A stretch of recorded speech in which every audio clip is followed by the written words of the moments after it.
There's a certain allure and enjoyment of the game itself. Win or lose, you're still playing, still making move and countermove, full of energy and action. Throughout there's a sense of importance that no other activity can really match. The game is the game.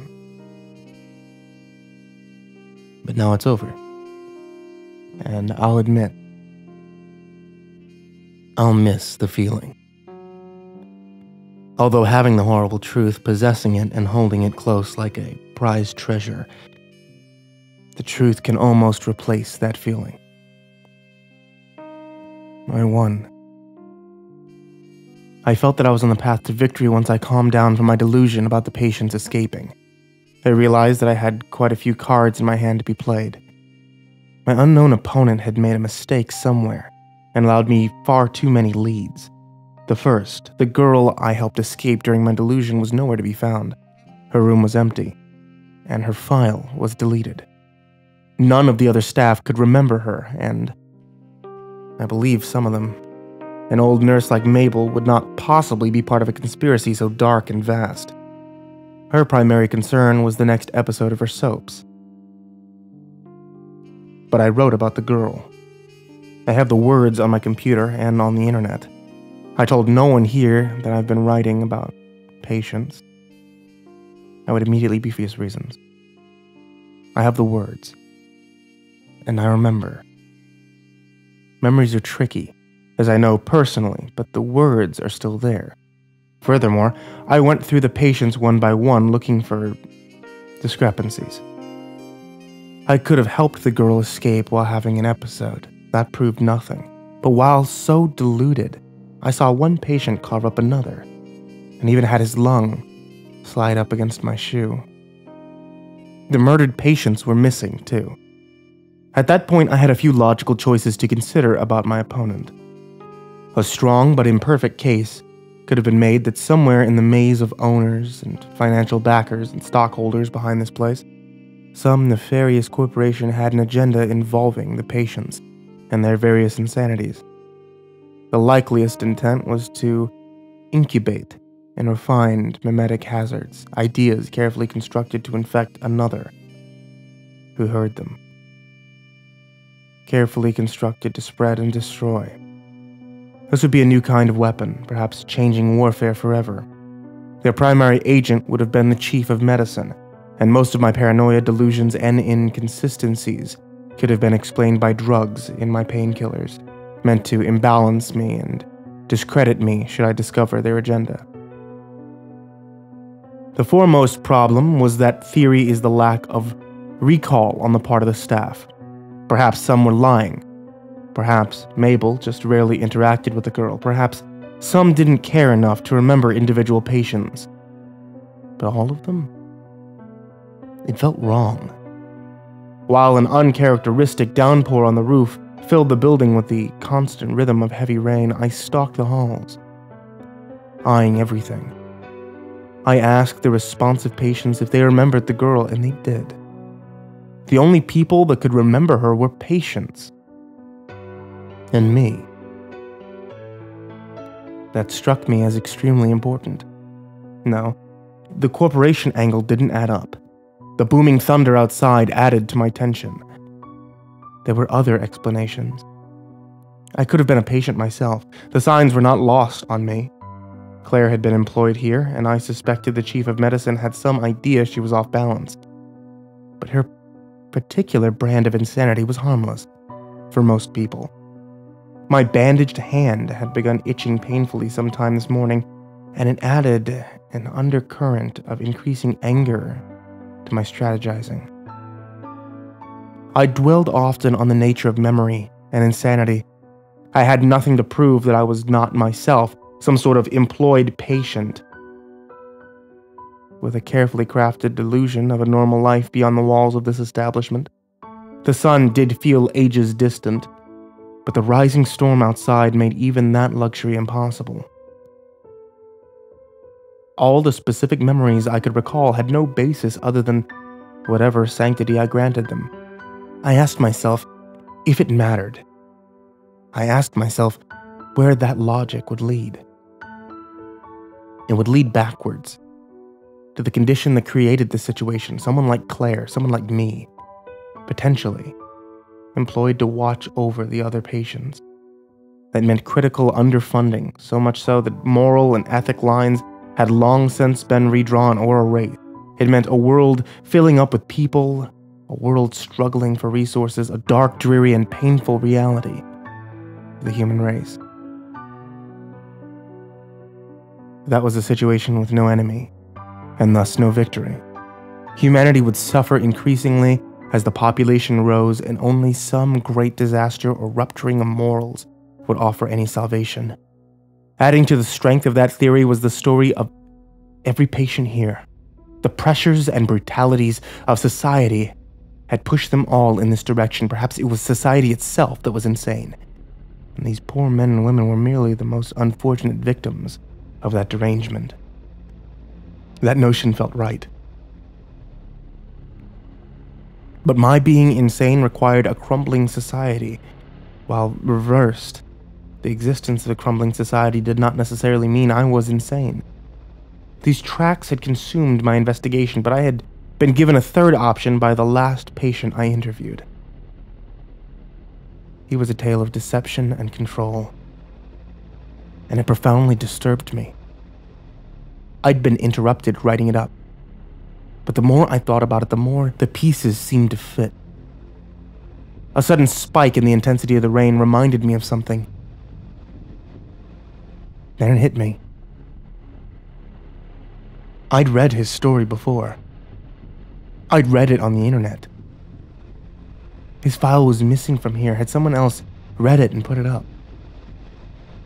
Or had he done it before his admission here? The details would have been lost to time, so I decided not to pursue them. It was the greater framework that was important. I began to entertain an expanding notion of reality, hypothetically. If the Bone Walker had been real, if it had been fighting some worse force on a grand scale, was that force also my opponent now? What was its concern with me, with this building and its patients? I had seen absolutely no indication of any outside force. I remember stiffening then. I stood in the hall next to a window, spreading rain-dabbled shadow patterns on the floor, knowing implicitly that I had hit upon the first iota of the truth. Evidence was the deception. It had me delving in every direction except the right one. Unable to fully comprehend the massive idea building in my head, I made for the blind girl's room. I found her sitting in a different corner than before, but still writing. As I entered the room, my bandaged hand began to itch distractingly, and my headache returned. "Why won't you talk to me?" I asked her. I thought before that it might be because I'm crazy, like them, and I don't know it. But now I think you know what's going on, and you're protecting yourself. Poised against paper, her pen stilled. "How are you asking that question?" "What do you mean? Should I not be able to ask questions?" "Not that one." I moved down on one knee, nearer to her. "Why?" She glared at me with unseeing eyes. I widened my own eyes. "You don't talk to anyone who..." Suddenly extremely uneasy, I raised my hands to my own temples. Gently feeling the skin near my eyes, I searched for an abrasion. The sensation was disconcerting. Beneath my burning hands and increasingly sharp headache, I felt two conflicting results. My temples were smooth, the skin was soft and normal. My temple bore two strange, subtle and irregular raised lines, like rough veins gone awry. "What the hell is it?" I breathed, wincing from a blast of pain in my head. "It's there and not there." "I'm sorry," she whispered. "What is it? What the hell is it?" I forced out, my face screwed up from continually rising pain that approached a crescendo that threatened to knock me unconscious. I struggled to breathe even as little blurs and flickers appeared in my vision. How many have this. Her lip trembled in response to my sounds of pain. Everybody. Except the other patients. Surging with adrenaline and will, I stumbled from her room. Running for the emergency operation room, I pushed the door in forcefully, almost falling from the pain, and rushed for the tools. Facing the mirror, I fought the blinding pain and blurry vision to see. I could see it. The little ridges were plainly visible, running from my eye across my temples and around the back of my head like some horrible lobotomy line. I pricked my temple with a scalpel. Blood welled out, but I ignored it, instead carefully prying at the ridge with a gripping tool. My vision flashed with black and white. I did not relent. I pulled at the foreign tissue underneath. I screamed in agony, but refused to pass out. Slowly, so painfully slowly, I pulled out a long, stringy fiber hanging from my bleeding temple, gripped in my tool. I knew that this was it. This was part of it. I'd considered the impossible, and I'd been right. The pain immediately lessened as I cut the fibrous tissue as close to my skin as I could. There was still some inside near my eye, and all the fibers on the other side of my head, but this was a start. Holding it up, I tried to comprehend what I was seeing. It looked like nerve tissue. Stringy, webbed, made of tiny fibers, and that's what the blind girl had said when she was first admitted. She said she wouldn't talk to anyone with nerve fibers in their temple. But she'd been here for years. I repeated the same procedure on the other side. My headache was still barely there, but I felt vindicated and relieved. Was that it? Was I free? And what the hell were these nerve fibers? Some sort of infection or parasite? By themselves, these fibers couldn't possibly have controlled or deceived me. There simply wasn't enough tissue for complex interactions with the brain. In fact, the fibers looked like they were from an optic nerve. It was sensory tissue designed to fool the senses? That made a sick sort of sense. Connected to my eyes and ears and probably my brain directly through my optic nerve, these fibers could completely deceive my senses, perhaps even my memories. She'd said I shouldn't have been able to ask that question. How much control do these fibers normally extend? And why was I now able to detect them, even remove them? I'll be honest, I felt like breaking down and crying, both at my sudden freedom and vindication and the implied utter domination I'd lived under for so long, possibly years. I probably would have broken down if I did not have some sort of terrible notion that these fibers received signals or control from elsewhere. The opponent. After cleaning up my blood, I took a quick and surreptitious circle through the halls. Mabel smiled at me and then turned away. A subtle ridge was evident on the side of her head. She was infected. I kept walking, kept looking. They all were. I returned to the safety of the emergency operating room. As the pain in my head began rising again, I looked in the mirror horrified. I could literally see the skin on my temples rising as the nerve fibers inside began to regenerate. I remember quite clearly I laughed out loud, a hearty, dark, full-bellied laugh. This was too much, infecting me, growing back. Even if I cut it out, what the hell was I supposed to do? My laugh died as my medical knowledge supplied an answer. Disinfecting my hands and donning gloves, I prepared for something I knew was probably insane, and I promised myself I wouldn't cross that line when I came to it, but oh, how foolish I'd been then. I readied several mirrors. I had no painkillers because I couldn't risk dulling my amateur surgical ability. Breathing hard, surging with adrenaline, I placed a separation tool inside my eyelid and ratcheted them open. I steeled myself against what I was about to do. My eye slid out more easily than I expected. Just an inch or two, just enough to keep the optic nerve at tension.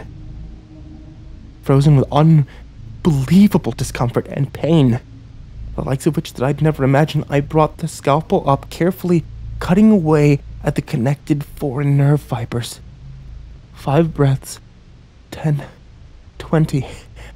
I took as long as I could stand it, carefully severing the connections at their base. My animal mind screamed incessantly at my head. I could see my own eye out of my head, see a bundle of blood vessels and nerves connecting it, but I fought the impulse to panic. I pulled the rest of the nerve fibers out through the side of my eye socket. They came quite easily from that direction, and then, incredibly, I was done. I carefully took my eye between my gloved fingers and slid it back in. It took 5 minutes to calm myself, to test my eye, to let my panic subside. And then I did the other eye. And by the time I finished, my headache was gone. The nerve fibers did not regenerate. I'd gotten them all. For an hour, I lay in that room, enjoying my freedom, thinking, breathing, calming. Where did these nerve fibers come from?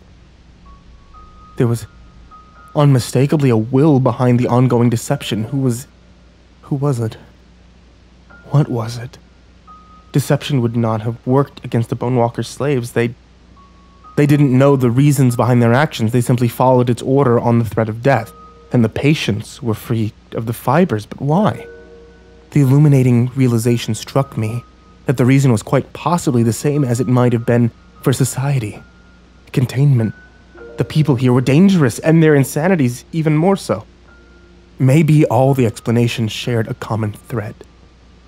The world was dark and grim, growing overpopulated, as my mentor had said, creating increasingly virulent and dangerous insanities on the sheer weight of numbers and probability. And maybe this other force, whatever had infected people with nerve fibers and used deception for some purpose, the next step was obvious.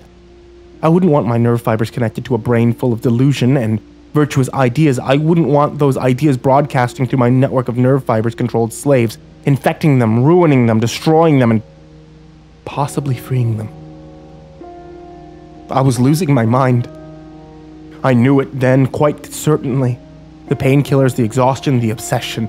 I'd let the other patients' delusions get to me, regarding their ideas as increasingly real, and there I was, free. That was why I could now see the nerve fibers, why they constricted around my skull, why they fought me at every step. It was ironic, really. The doctor becoming the patient, growing insanity, bringing reality. But my stories were on the internet. His story, the male patient that had stabbed out his own eye, his story was on the internet. How was it that the opponent allowed such a thing to happen and spread? Was it the same notion that kept the patients here, contained and under control? It couldn't identify the ideas, couldn't regard them without understanding them and becoming infected. I laughed, often, alone in that room as the logical steps increasingly fell into place. There's no defense against an idea. I walked back into the hall a new man. I was free, and there was nothing the opponent could do. He could no longer regard me, no longer think of me. I must not exist to it, because to acknowledge me would be to think of me, and then understand me, and then become infected. I had the black and hilarious notion that the nerve fibers would probably have left me of their own accord at some point, and I allowed my descent into madness to continue. "What did you do to yourself?" the chief of medicine shouted. Seeing me from down the hall, I heard him call urgently for orderlies, but thunder obstructed his first shout, and I ran. The side door's lock had been fixed. Damn it, I used my keys, unlocking each door as I passed, releasing the patients. As a distraction, I heard the orderlies shouting and organizing somewhere nearby. I had a sudden idea as I passed the maintenance room. It was easier than I expected. I flipped the circuit breakers, and all the lights went out. As I emerged back into the hall, strangely at home, in darkness and rotating red emergency lights, the only sounds were the rain slamming against the roof and intermittent thunder. Strange. I'd imagined this. Or not imagined this the night before. No, this time there was rain. I grabbed my laptop from the on-call room, slung it over my shoulder in its bag, and ditched my white coat. I stuffed as many snacks from the vending machine in my bag as I could, promising to pay it back someday for the broken glass and the cost of what I took. The screams and grunts filled the shifting darkness. I could hear staff members shouting and trying to find one another. I could hear patients muttering and somebody screaming in pain. I smiled as I crept through the darkness. The confusion was working perfectly. Thunder shook the building as I approached the main door. The area was empty as the orderlies contended with the escaping patients. I was free. "Wait," he called. As I put my hand against the door, I could hear rain slicking the other side. Don't do it! He was my mentor. I've been following your actions as best as I could, he explained, concerned. That patient at the end of the far wing, we keep him back there, attended as little as possible for a reason. Remember what I said to you? I stared back at him, ready to bolt through the door, but willing to hear him out. This psychosis, it's infected you.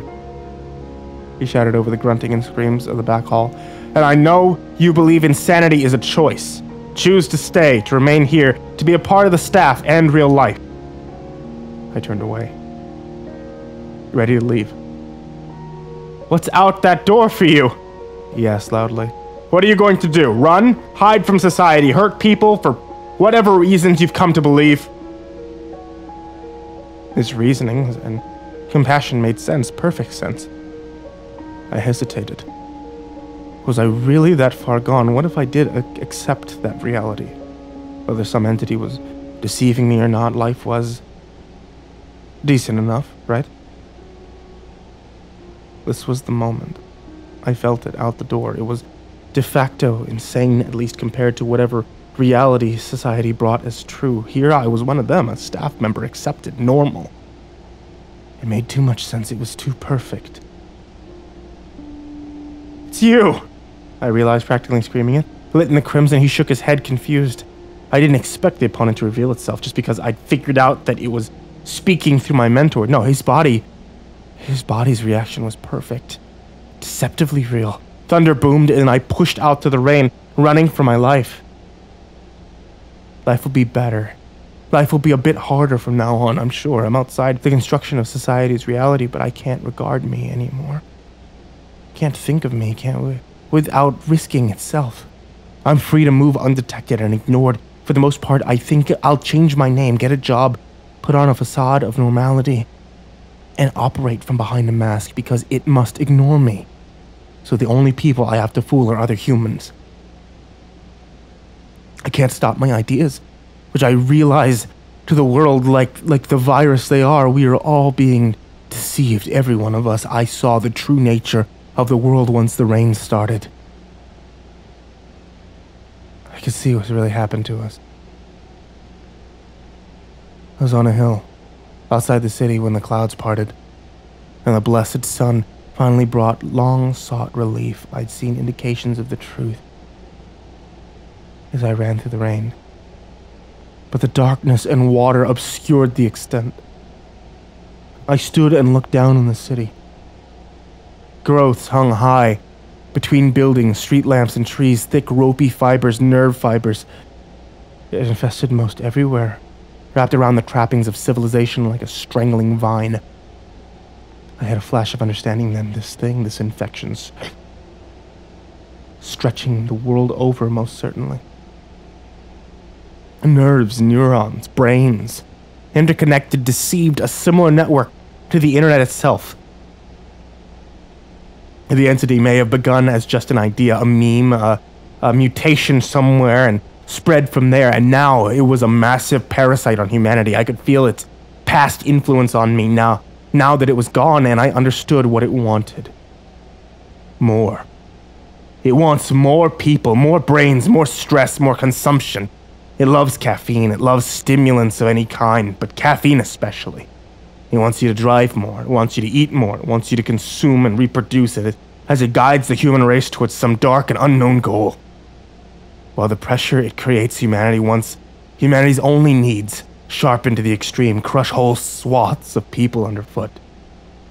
Whether it be body image or desperation of being poor on the street or financial slavery to massive debt or the need for affection or, in my case, the basic desire to believe that suffering is not the only normal fundamental nature of life. Whatever your stress, your weakness, it'll grind increasing numbers of us up and push us past our limits. For it's society. It's us. We're all expendable. But today is the day of our resistance. I post now from free wireless at a coffee shop, smiling at passers-by. The opponent cannot regard me, and everyone else is consumed in their own private struggles against society's extreme and rising pressures. They're all too stressed to notice that someone like me, someone insane as compared to society's reality, is still among them. After this post, I'll disappear, even from here, and no one will be the wiser. Don't worry. It's my life's work now. I took my scalpel and tools with me. I'll find you, and I'll free you all. One pair of eyes at a time.